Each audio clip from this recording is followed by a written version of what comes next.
주시는 하나님의 말씀은 사도행전 9장 1절에서부터 9절까지 말씀입니다. 사울이 주의 제자들에 대하여 여전히 위협과 살기가 등등하여 대제사장에게 가서 다메섹 여러 회당에 가져갈 공문을 청하니 이는 만일 그 도를 따르는 사람을 만나면 남녀를 막론하고 결박하여 예루살렘으로 잡아오려 함이라. 사울이 길을 가다가 다메섹에 가까이 이르더니 호련히 하늘부터 빛이 그를 둘러 비추는지라. 땅에 엎드러져 들음에 소리가 있어 이르시되 사울아 사울아 네가 어찌하여 나를 박해하느냐 하시거늘 대답하되 주여 누구시니까 이르시되 나는 네가 박해하는 예수라. 너는 일어나 시내로 들어가라. 내가 행할 것을 내게 이를 자가 있느니라 하시니 같이 가던 사람들은 소리만 듣고 아무도 보지 못하여 말을 못하고 서 있더라. 사울이 땅에서 일어나 눈은 떴으나 아무것도 보지 못하고 사람의 손에 끌려 다메섹으로 들어가서 사흘 동안 보지 못하고 먹지도 마시지도 아니하니라. 아멘. 오늘은 하나님의 말씀을 따라가면 이라는 제목으로 설교를 하려고 합니다. 사람을 따라가는 것 좋은 일이 일어날 가능성이 많죠. 그러나 우리 그리스도인은 사람을 따라가는 것이 아니라 하나님의 말씀을 따라가야 하는 것이라는 것을 성경은 우리에게 가르치고 있습니다. 말씀을 따라가는 한 사람, 사도 바울, 그는 열정적인 사람으로 우리에게 알려져 있습니다. 그가 무엇 때문에 열정적인 사람이라고 이렇게 알려졌을까요? 그의 혈통적인 배경 때문일까요? 그의 학문적인 배경 때문일까요? 아니면 그의 기질적인 배경 때문일까요? 무엇이 그로 하여금 열정적으로 말씀을 따라가게 했을까요? 사람을 따르지 아니하고 말씀을 따라갔던 사도 바울의 삶, 그의 신앙생활, 그의 인생은 우리가 범접할 수 없을 그런 위대한 업적을 남기고 가는 곳곳마다 교회가 세워지고 많은 영혼들이 죽기로 돌아오는 예수님 이후로 가장 위대한 신앙인으로 일컬어질 정도로 많은 거룩한 흔적을 남기는 삶을 살았습니다. 우리는 그러한 삶을 살 수는 없다 할지라도 적어도 흉내는 낼 수 있지 않겠는가? 우리에게도 바울이 겪었던 그런 은혜와 축복들을 경험하며 간증하며 살아갈 수 있지 않겠는가? 그렇다고 한다면 오늘 말씀을 따라갔던 이 사도 바울, 그가 경험했고 체험했고 누렸던 그 은혜들이 내게도 동일하게 이루어질 것을 믿는 기대감을 가지고 말씀을 들으시는 저와 여러분이 되었으면 좋겠습니다. 아멘. 창세기 12장에 보게 되면 아브라함이라는 사람이 나옵니다. 그가 하나님의 음성 말씀을 듣습니다. 그가 말씀을 듣고 어떻게 하는 것을 보았더니 아버지 떠나죠, 친척 떠나죠, 다 떠납니다. 그런데 사람을 따라가지 않고 말씀을 따라갔다라고 성경은 기록하고 있습니다. 말씀을 따라가는 아브라함의 그 믿음의 발자취에 주님이 함께 하셨고 인도하셨고 가나안 땅에 이르는 하나님의 축복을 누리게 하셨던 이야기가 창세기 12장의 이야기입니다. 이처럼 사도 바울도 하나님의 말씀을 따라갑니다. 그만큼 사도 바울은 열정적인 그런 믿음의 삶을 살았습니다. 그의 가정적인 배경도 학문적인 배경도 기질적인 배경도 아닌 말씀을 쫓아갔다라고 했는데, 그러면 오늘 본문 말씀 속에서 어떤 부분이 그것을 우리에게 지시해 주고 있는가? 오늘 말씀 보시면 6절을 보십시오. 같이 읽습니다. 너는 일어나 시내로 들어가라. 네가 행할 것을 내게 이를 자가 있느니라 하시니. 잘 알잖아요. 다메섹 도상에서 부활의 주님을 만나고 그 음성을 듣습니다. 그 음성 가운데 앞으로 바울이 행할 일이 무엇인지를 일러줄 사람을 하나님이 만나게 해주시겠다라는 약속의 말씀이었어요. 여러분 잘 아는 대로 사울은 핍박자였습니다. 예수 믿는 사람들을 잡아서 가두고 죽이는 이런 일을 도맡아서 하는 대제사장의 권한을 이음받아 각 도시마다 돌아다니면서 그런 그리스도인을 발본색원하는 책임자였습니다. 그에게 부활의 주님이 찾아오신 거예요. 그리고 말씀하신 거예요. 앞으로 네가 행할 일을 일러주겠다는 거예요. 앞으로 자기가 행할 일이 구체적으로 무엇인지를 모르고 있습니다. 그런데 그 약속의 말씀과 비전의 말씀을 마음속에 새기고 그 비전의 말씀이 구체적으로 무엇인가를 알 때까지 말씀을 따라가고 쫓아가고 그 말씀이 사도 바울의 삶의 중심이 되게 하는 삶을 살아가는 것을 오늘 본문을 통해서도 사도행전 바울에 관한 이야기를 통해서도 우리는 확인할 수가 있어요.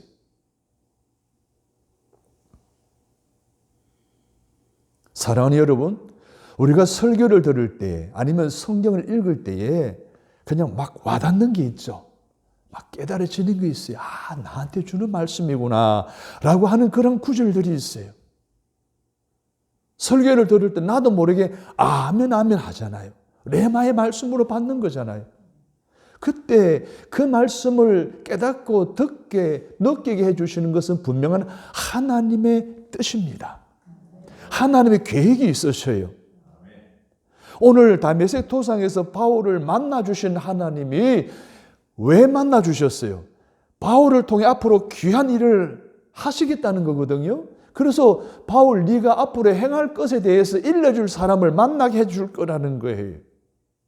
우리에게도 설교를 들을 때 말씀을 읽을 때에 막 깨달아지고 은혜가 된다는 것은 하나님의 분명한 뜻이 있다는 거예요. 그 말씀대로 되게 해주시겠다. 그 말씀대로 이루어지게 해주시겠다. 그 말씀대로 나를 귀하게 쓰시겠다는 등등 이러한 하나님의 무근의 비전이 그 은혜 받는 그 말씀, 은혜 받게 하는 그 말씀 속에 담아주셨다는 거예요. 할렐루야.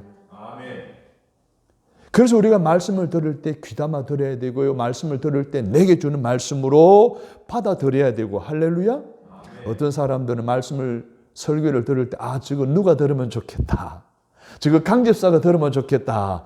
라는 생각을 하고 앉아있는 사람들이 있어요. 지금 나 들으라고 하시는 말씀인데 말이에요. 근데 사도 바울도 다메섹 도상에서 눈이 멀죠? 식음을 전폐합니다. 마시지도 못하는 이 삼중고의 고통 속에서 그가 왜 하나님이 자기에게 찾아와서 이렇게 하시는가 하는 부분에 대해서 궁금해하던 차에 내가 행할 일을 내게 알릴 사람을 내가 너로 하여금 보내주겠다라는 말씀을 듣습니다. 그 비전에 관한 말씀을 약속의 말씀으로 받은 이 사울은 그 삼중고의 고통과 어려움 속에서도 인내하고 견뎌내고 믿음으로 앞으로 자기가 행할 일이 무엇인가에 대한 것을 기다리고 있는 거예요. 그러면 오늘 우리들도 바울처럼 하나님의 말씀을 들을 때에 그와 같은 그러한 마음가짐을 가지고 말씀을 듣고 앞으로 나를 통해 이 말씀대로 이루어지게 하실 때 어떤 일들이 일어날 것인가에 대한 기대감을 가지고 그 말씀 내 삶 속에 적용하고 순종하고 말씀을 따라 살아가는 저와 여러분이 다 되시기를 주님의 이름으로 축복합니다. 아멘. 자, 그러면은 오늘 우리는 미래가 불확실한 시대에 살아가고 있잖아요. 사도 바울처럼. 앞으로 어떻게 우리가 살아가야 할 것인가에 대한 말씀으로서 오늘 본문을 나에게 주신 말씀으로 오늘 믿는다면 오늘 주시는 말씀을 내 삶의 중심으로 삼을 수 있게 되기를 바랍니다. 그 말씀을 따라 살아가게 되기를 결단하게 되기를 주님의 이름으로 바랍니다. 그러면 오늘 사도 바울에게서처럼 그 하나님의 비전이 무엇인가를 인내하고 기다리는 그 아름다운 신앙의 모습 속에 하나님이 사람을 붙여주시고 또한 하나님이 인도해 주시는 이 은혜를 경험하게 되는 동일한 은혜와 축복을 우리에게 주실 터인데, 오늘 바울에게 임했던 은혜가 무엇이고 축복이 무엇인지를 말씀을 통해 들으면서 내게도 저라는 은혜를 주옵소서, 내게도 저 복을 주옵소서 라는 결단하는 저와 여러분이 되었으면 좋겠습니다. 첫 번째로는 내게 주신 하나님의 말씀을 주의 깊게 듣고 즉각 순종할 때 하나님은 나의 문제를 해결할 수 있는 사람을 보내주셔서 놀라운 은혜를 경험하게 하신다는 사실을 믿으시기를 바랍니다. 사도행전 1장 4절을 보면 사도와 같이 모이사 저에게 분부하여 가라사대 예루살렘을 떠나지 말고 내게 들은 바 아버지 약속하신 것을 기다리라, 성령으로 세례를 받으리라 하셨느니라. 이 말씀에 보게 되면 약속하신 것을 기다리라는 거예요. 앞으로 너희들이 어떻게 되어질 것인가에 대한 약속한 말씀을 기다리라는 거예요. 그 말씀을 그대로 받아들인 120명의 성도들은 예루살렘으로 올라갔어요. 마가의 다락방으로 들어갔어요. 그곳에서 10여일간 간절히 저녁 기도에 힘썼다라고 했습니다. 간절히 기도하는 그들에게 하나님이 약속하신 성령님이 임한 줄로 믿습니다. 그들은 마가의 다락방에서 약속하신 것을 기다리며 탁상공론을 하지 않았습니다. 어떤 의논도 하지 않았습니다. 머뭇거리지도 않았습니다. 다른 일들의 시간을 빼앗기지도 않았습니다. 오로지 그 공간 안에서 뭐 한 거예요? 금식하며 기도하며 하나님을 찬양하며 보냈던 거예요. 약속하신 것을 받기 위해 말씀에 즉각 순종한 그들에게 약속하신 오순절 마가의 다락방에 성령의 강림이 임한 줄로 믿습니다. 그래서 저들의 인생관이 바뀌어졌어요. 저들의 사명관이 바뀌어졌어요. 저들의 미래관이 바뀌어진 거예요. 그리고 그 이후로 사도행전의 역사가 구구절절 기록되어 있는 내용대로 사도들을 통해서 주님이 역사하신 것을 보게 됩니다. 자, 성령 충만함이 그들 가운데 임하자 이스라엘의 회복을 언제 하시렵니까? 라고 하는 세상적이고 물질적인 것에 관심을 맡은 그들이 성령이 임하시면 땅 끝까지 이르러내 정인이 되리라 하신 말씀대로 복음 전하는 자로 바뀌어지는, 변화되어지는 놀라운 일들을 그들이 경험합니다. 약속하신 그 말씀을 믿고 따랐던 저들에게 하나님께서는 놀라운 일들이 일어나게 한 거예요. 그러니까 바울에게 일어난 놀라운 일은 무엇이었을까요? 오늘 본인이 처한 심각한 문제가 뭐였습니까? 강한 빛을 보고 눈이 멀었습니다. 비늘이 끼었다고 했습니다. 먹지도 못하고 마시지도 못했어요. 며칠 동안, 3일 동안 금식한 거예요. 한번 생각해 보세요. 지금 강한 빛에서 눈이 어두웠어요. 보지도 못하고 먹지도 못하고 마시지도 못하는 상황 속에 잠은 제대로 잤겠어요? 이 삼중고의 고통 속에 있으면서도 오늘 하나님이 자기에게 주신 네가 행할 일이 무엇인가를 알도록 사람을 보내줄 것에 대한 기대감을 가지고 인내하고 견뎌낸 거예요. 그런 그에게 놀라운 일이 일어났어요. 자기가 처한 심각한 문제를 해결할 수 있는 사람을 우리 주님이 보내주셨어요. 할렐루야. 아멘. 첫 번째 누구를 보내주셨어요? 아나니아를 보내주셨어요. 8절에서 19절에 나타난 대로 바울은 하나님의 음성을 듣고 순종함으로 사람의 손에 이끌려 어디로 갑니까? 다메섹이라는 도시로 들어가게 됩니다. 그리고 사흘 동안 기다립니다. 아마 바울에게 있어서 사흘은 3년쯤 되는 시간으로 느껴졌을 거예요. 왜냐하면 보지 못했죠. 먹지 못했죠. 마시지도 못했죠. 잠을 취하지도 못했죠. 얼마나 고통스러웠겠습니까? 지옥과도 같은 열악한 상황이었을 것입니다. 그럼에도 바울은 앞으로 자기가 행할 것을 일러주는 사람을 보내주시겠다는 주님의 약속을 기다렸던 거예요. 아무리 힘드는 환경 속에 처해 있었지만 주님의 약속의 말씀에 대한 확고한 바울의 믿음을 그 환경과 처해진 어려움은 흔들지를 못했습니다. 그런데 그 약속이 무엇입니까? 네가 앞으로 사명자로서 행할 것을 내게 이를 자를 보내준다는 것을 말하는 거예요. 황금이 떨어진다는 것이 아니에요. 눈을 뜨게 해주겠다는 것도 아니에요. 앞으로 네가 사명을 감당해야 될 일이 무엇인가에 대한 것을 알게 해줄 사람을 보내겠다는 거예요. 그러면은 앞으로 해야 될 사명에 관한 일은 무엇일까요? 15절에서 17절을 보십시오.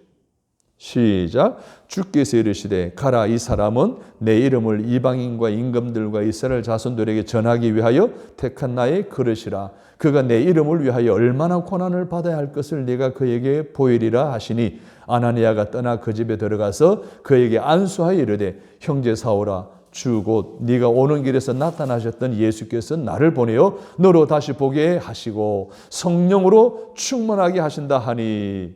할렐루야.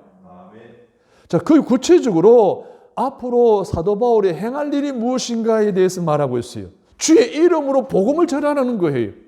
주의 이름으로 복음을 전할 때 고난이 따를 것이라는 거예요. 그러나 그런 일을 네가 잘 감당하도록 성령으로 충만하게 해주겠다는 거예요. 할렐루야. 여러분, 우리는요, 물질적인 것이나 가정적인 것이나 가족이나 자녀들에 관한 문제를 해결해 줄 약속이라고 한다면 우리는 얼마든지 고통이 있어도 견뎌낼 수가 있어요. 자식을 위한 것인데요.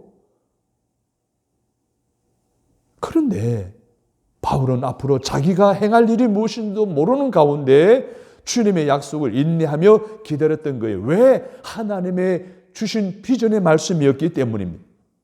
그래서 그는 피하거나 도망하거나 두려워하거나 포기하지 않았습니다. 결국 약속의 말씀에 대한 그의 기다림과 인내와 믿음이 하나님께 간합되었고, 하나님이 바울에게 지금 뼈아프게 겪고 있는 삼중고의 문제를 해결할 수 있는 사람을 보내주셨고, 앞으로 그가 어떻게 사명을 감당해야 될 것인가 라고 하는 부분에 대한 모든 필요를 허락해 주셨고, 또 여러분, 그 모든 걸 해결하는 사람인 아나니아를 하나님이 보내주셨던 것입니다. 아나니아는 누굽니까? 하나님 음성을 듣는 사람이었습니다. 다메섹에 사는 주님의 제자라고 오늘 성경은 기록하고 있어요. 그래서 주님은 환상 중에 말씀을 듣습니다. 아나니아야, 일어나 집가라 하는 거리로 가서 유다 집에서 다소 사람 사울이라 하는 자를 찾으라. 제가 기도하는 중이다 라고 말합니다. 자, 이 말을 듣고 아나니아는 어리둥절했어요. 지금 그리스도인들에게 있어서 사울이라는 사람은 핍박자였습니다. 지금도 다메섹에 숨어 사는 그리스도인들을 발본색원하기 위해서 대제사장의 고난을 위협받고 지금 오고 있는 그 사람에 대한 소식을 이미 알고 있었는데 그를 찾아가라니. 이해가 안 됐어요. 납득이 되지 않았어요. 지금 자기를 잡으러 오는 사람들에게 찾아가라는 거예요. 이해가 되겠어요? 납득이 되지 않은 거예요. 그때에 아나니아가 도저히 납득이 되지 않았을 때에 주님께서 15절에 보십시오. 가라, 이 사람은 내 이름을 이방인과 임금들과 이스라엘 자손들 앞에 전하기 위하여 택한 나의 그릇이라. 그가 내 이름을 위하여 얼마나 고난을 받아야 할 것을 내가 그에게 보이리라. 상식에 벗어난 이야기임에도 불구하고 납득이 되고 이해가 되지 않음에도 불구하고 주님 말씀이 떨어지자마자 집가라고 하는 거리로 이 아나니아가 순종하여 나아갑니다. 집가라고 하는 거리에 누구의 집이 있습니까? 유다라고 하는 사람의 집이 있어요. 거기에서 바울에게 안수하면서 17절에 이렇게 말합니다. 형제 사울아, 주고 네가 오는 길에서 나타나셨던 예수께서 나를 보내어 너로 다시 보게 하시고 성령으로 충만하게 하신다 라고 하는 말씀을 그대로 전합니다. 그대로 순종하였더니 어떤 일이 났어요? 바울의 눈에 끼었던 비늘이 벗겨졌습니다. 바울이 앞으로 어떻게 살아가야 할 것인가에 대한, 네가 행할 것에 대한 내용들을 자세히 설명해 주셨습니다. 그리고 더 나아가 그 일들을 감당하기에 필요한 성령으로 충만하게 하신다라고 약속해 주셨어요. 할렐루야. 아멘. 영육간의 응답을 받은 거예요. 사랑하는 여러분, 오늘 우리가 믿음으로 살아갈 때 내 문제를 내가 해결할 수 없는 상황 속에 있을 때 우리가 약속의 말씀을 믿고 인내하고 기다리면 하나님은 바울에게 아나니아를 붙여주신 것처럼 오늘 우리에게도 우리의 문제를 해결할 수 있는 사람들을 붙여주셔서 영육간의 문제 해결받는 은혜 가운데 거하게 하실 것을 믿으시기를 주님의 이름으로 바랍니다. 아멘. 두 번째로 하나님 보내주신 사람은 방금도 말씀하고 있던 것처럼 유다라고 하는 사람입니다. 직가라고 하는 거리에 사는 유다라고 하는 사람이에요. 11절에 보십시오. 주께서 이르시되 일어나 직가라 하는 거리로 가서 유다의 집에서 다소 사람 사울이라 하는 사람을 찾으라. 그가 뭐 하는 중이었다고요? 누구 집에서? 유다의 집에서 기도하고 있는 사울을 말하고 있어요. 여러분, 바울이 어떻게 기도하는 사람으로 바뀌어졌을까요? 바울은 핍박자였습니다. 하나님을 믿고는 있었던 유대인이었지만 그는 기도의 사람이 아니었어요. 그런 그가 기도의 사람으로 바뀔 수 있었던 것은 무엇 때문이었을까요? 이 유다의 집에서 며칠을 머뭅니까? 3일을 머뭅니다. 보지 못하죠. 마시지 못하죠. 또 먹지도 못하죠. 잠을 잘 수도 없는 가운데 3일 동안 머물면서 이 사울이 그 유다의 집안의 영적인 분위기에 영향을 받게 되었어요. 그러면은 유다는 기도의 사람이었다는 거죠. 매일매일 시간 하나님께 기도하는 소리를 이 사울이 들은 거예요. 볼 수는 없는 거니까. 유다라는 사람이 누구이고 이 집은 어떤 집이고 구조는 어떻고 전혀 알지 못하는 가운데 듣는 것은 오로지 이 유다의 기도 소리만 들은 거예요.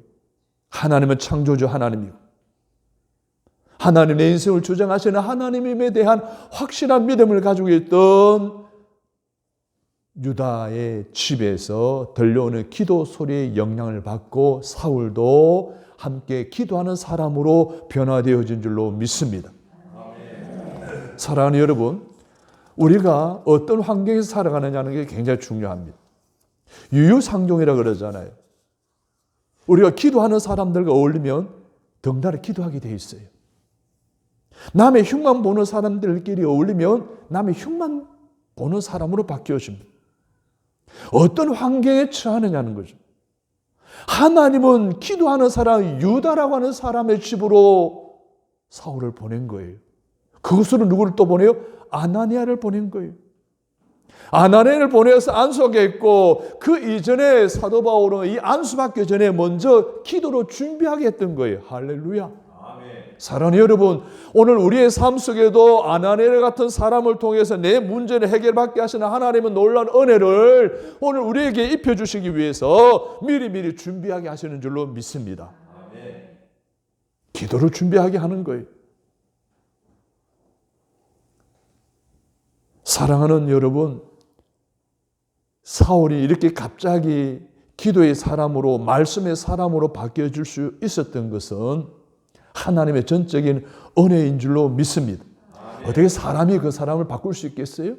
물론 다메섹 도상에서 부활의 주님을 만난 체험을 했지만 그 내가 행할 일을 가르쳐줄 사람을 만나 행할 것이라는 이 비전의 말씀을 믿고 인내하며 기다렸던 그에게 하나님은 아나니아를 보내주셨고 유다를 보내주셔서 그가 겪고 있는 삼중고의 문제도 해결해 주시고 앞으로의 그의 비전도 하나님 말씀해 주시고 그 비전을 감당할 때 필요한 성령의 강력한 기름 부으심도 허락해 주셨던 것처럼 오늘 우리의 문제를 안고 주님의 약속의 말씀을 붙들고 믿음으로 살아간다면, 말씀을 따라 살아간다면 우리에게도 동일한 은혜와 축복을 허락해 주신다는 사실을 믿으시면 아멘 하시기 바랍니다.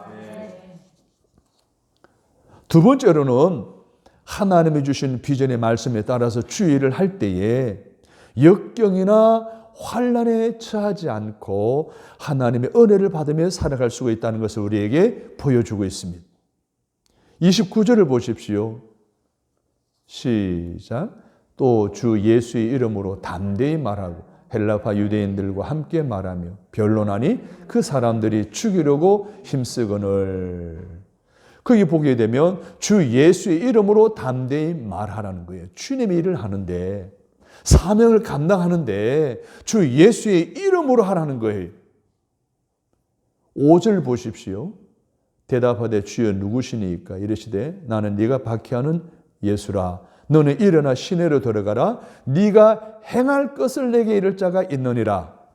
하나님이 지시하셨어요. 그리고 15절 17절에서 예수의 이름을 전하는 것, 그럴 때 고난을 받을 수밖에 없다는 것, 그것을 감당하도록 성령 충만하게 하시겠다는 이 세 가지 말씀을 아나니아를 통해서 알게 해주시잖아요. 그런데 그 주님이 일을 하는데 뭘로 했다고요? 주 예수의 이름으로 했다는 거예요. 사랑하는 여러분, 우리가 믿음의 생활할 때에 모든 일에 있어서 주 예수의 이름으로 하시기를 바랍니다. 죽게 하듯 하라는 거예요. 말씀을 따라 하라는 거예요. 말씀을 내 삶의 중심으로 삼고 믿음의 생활을 살아가라는 거예요. 주 예수의 이름으로 했다는 거예요. 그럼 왜 우리가 주님의 일을 할 때 주 예수의 이름으로 해야 됩니까? 왜 우리가 하나님의 말씀을 따라서 주님의 일을 감당해야 됩니까? 주님의 일을 하는 데 있어서는 항상 어둠의 세력이 복병으로 숨어 기다리고 있기 때문입니다. 오늘 본문에도 보십시오. 29절에 사람들이 그를 뭐 하려고 했어요? 죽이려고 힘썼다는. 주님의 일을 할 때는 이처럼 항상 복병이 기다리고 있어요. 좁은 길이에요. 가시밭길이에요. 십자가의 길이에요. 내 힘으로 감당할 수 없어요. 주 예수의 이름으로 감당해야 됩니다. 그래서 주 예수의 이름으로 하라고 말씀하신 거예요. 우리가 주님 일을 할 때 좋은 일만 있으면 얼마나 좋겠어요. 주님 일을 하는데 하나님이 모든 걸 예비해 주셔서 형통하게 하시면 얼마나 좋겠어요. 그러나 실상 그렇지 않습니다. 많은 고난과 역경과 어려움이 따릅니다. 많은 문제들을 우리를 힘들게 합니다. 시험에 들게 만들기도 합니다. 그럴 때 우리는 포기하거나 좌절하거나 중도하는 경우들이 많은데, 그렇지 않도록 하나님께서 오늘 우리에게 주님의 이름으로 하라는 겁니다. 주님의 일을 주님의 이름으로 감당할 때 오늘 사도 바울을 우리 주님은 도와주셨어요. 두 가지 은혜를 주셨죠. 하나는 하나님이 인도를 받게 해주셨습니다. 바울이 비전에 사로잡혀 말씀을 따라갈 때 두 번이나 위험한 일에 직면합니다. 먼저 23절 25절 보십시오. 여러 날이 지나매 유대인들이 사울 죽이기를 공모하더니 그 계교가 사울에게 알려지니라. 그들이 그를 죽이려고 밤낮으로 성문까지 지키거늘.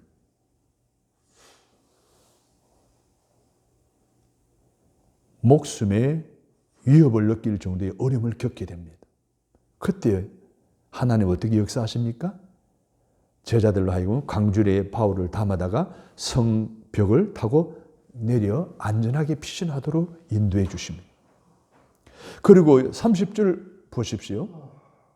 형제들이 알고 가이사라로 데리고 내려가서 다소로 보내니라. 그 이전에 29절 보십시오. 또 주 예수의 이름으로 담대히 말하고 헬라파 유대인들과 함께 말하며 변론하니 그 사람들이 죽이려고 힘쓰거늘.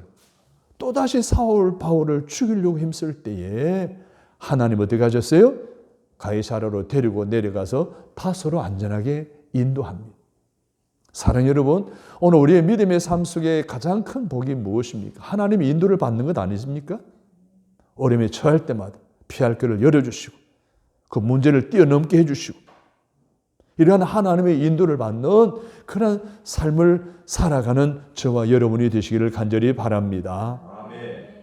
두 번째로는 하나님의 부흥을 경험하게 하셨어요. 31절을 같이 읽습니다. 시작. 그리하여 온 유대와 갈릴리와 사마리아와 교회가 평안하여 든든히 서가고 주를 경외함과 성령의 위로로 진행하여 수가 더 많아지니라. 아멘. 말씀에 따라 살아갔더니 주 예수의 이름으로 그 귀한 주님의 일을 감당해 나갔더니 하나님은 바울에게 주님의 부흥을 경험하게 하셨습니다. 하나님의 부흥이에요. 사랑하는 여러분, 야고보 기자가 이런 말을 했습니다. 여러 가지 시험을 당하여도 이상한 일을 당하는 것처럼 여기지 말라. 주님의 일을 할 때 시험 당할 수 있어요. 근데 이상한 일 당하는 것처럼 여기지 말라는 거예요. 사도 바울도 이러한 어려움을 겪었어요. 시험을 당했어요. 역경과 환난을 겪게 됩니다. 그런데도요, 그는 하나님이 주신 그 비전을 향해 한결같이 믿음으로 나아갔습니다. 그때 하나님은 사람들을 붙여주셔서 안전하게 인도하심으로 피신하도록 도와주신 것을 보게 됩니다. 사랑하는 여러분, 오늘 우리의 삶 속에 사도 바울이 가는 곳마다 말씀을 전하고 선포했을 때 수많은 영혼들이 주께로 돌아오는 놀라운 하나님의 부흥을 31절의 내용대로 경험하셨던 것처럼 오늘 우리에게도 그러한 놀라운 은혜를 허락해 주실 줄로 믿습니다. 아멘. 하나님의 말씀을 따라가면 때로는 힘든 일이 있습니다. 어려운 일이 있을 수 있습니다. 그래도 그때마다 하나님은 그 모든 문제를 해결할 수 있는 사람을 보내주십니다. 아멘. 아나니아 같은 사람, 유다와 같은 사람 만나고 그러한 사람들이 되시기를 주님의 이름으로 축복합니다. 아멘. 하나님의 인도를 받았습니다. 생명의 위협을 느끼는 가운데 하나님의 안전한 보호를 받은 거예요. 그리고 가는 곳곳마다 강력한 하나님의 부흥을 허락해 주셨던 이 은혜도 바울에게만 주어지는 것이 아니라 말씀을 따라가는 오늘을 살아가는 저와 여러분에게 허락하신 하나님의 축복인 줄로 믿고 살아가시기를 주님의 이름으로 바랍니다. 아멘. 하나님 은혜 잊지 않고 믿음으로 인내하며 나아갔던 사도 바울에게 하나님 큰 은혜 주신 그 놀라운 역사들을 오늘 말씀을 통해 다시 확인하며 오늘 우리도 사도 바울처럼 약속의 말씀을 따라 살아가기를 결단합니다. 하나님, 오늘 우리에게도 아나니아와 유다 같은 성도를 또 많은 기도의 사람들을 말씀의 사람들을 만나게 하여 주옵소서. 또한 그러한 사람이 되게 하여 주옵소서. 그리고 우리가 주의 말씀을 쫓아갈 때 하나님 우리를 안전하게 인도하시고 부흥의 길로 이끌어 주실 줄로 믿습니다. 그러한 축복의 주인공 되게 하여 주옵소서. 예수님의 이름으로 기도드립니다. 아멘.